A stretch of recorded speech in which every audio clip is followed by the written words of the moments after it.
Assalamualaikum warahmatullahi wabarakatuh.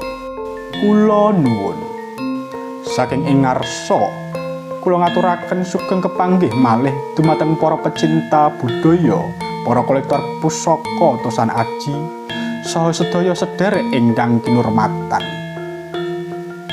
Mugi panjenengan sedaya ndadosaken pepadang, ngguyupaken pangajub serta ndadosaken berkah tumrap dhateng kendhil kula sakluwarga ingkang badhe ngguling punika.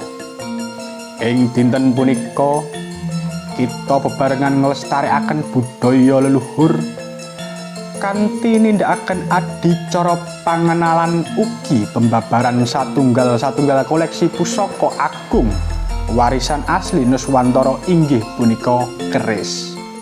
Warisan budaya adiluhung ingkang kebak ajining diri, sejarah ugi spiritualitas.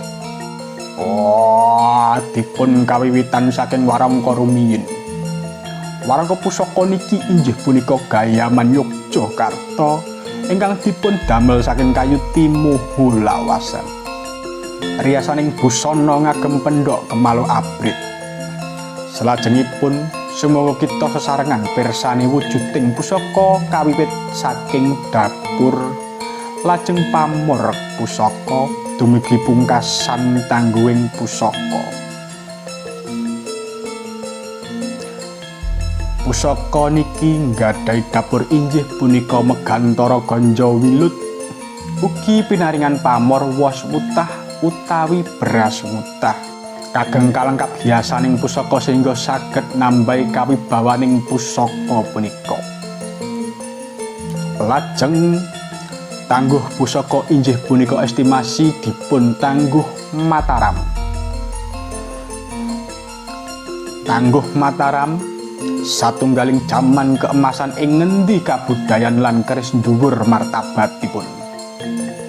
Keris Mataram misuwur amargi krasa teges nanging alus, minangka perwujudan keseimbangan antara kawicaksanan lan keberanian.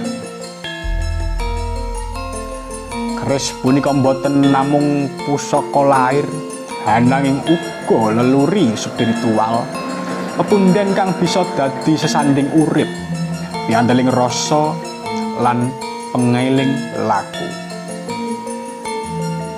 Mugi babaran menika saged paring pamedhar lan pangrungu dumateng kita sedaya bilih warisan budaya kados mekaten saged kita uri-uri, kita tresnani saha kita lestantukaken.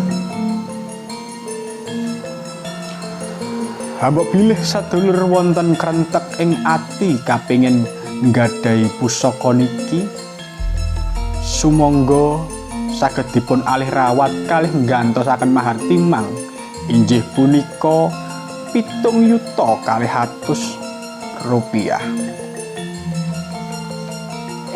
Ladalah kopiah ora krasa wis tumuju pungkasaning babar beber bobor pusaka. Hamba bilih cekap semanten anggening kula matur menawi tasih kathah klenta-klentu kalebutan anggening tata krama, tata basa, ugi tata wicara kula nyuwun jembaring samudra pangaksami. Wabillahi taufik wal hidayah. Wassalamualaikum warahmatullahi wabarakatuh. Nuwun matur suwun. Rahayu, rahayu, rahayu.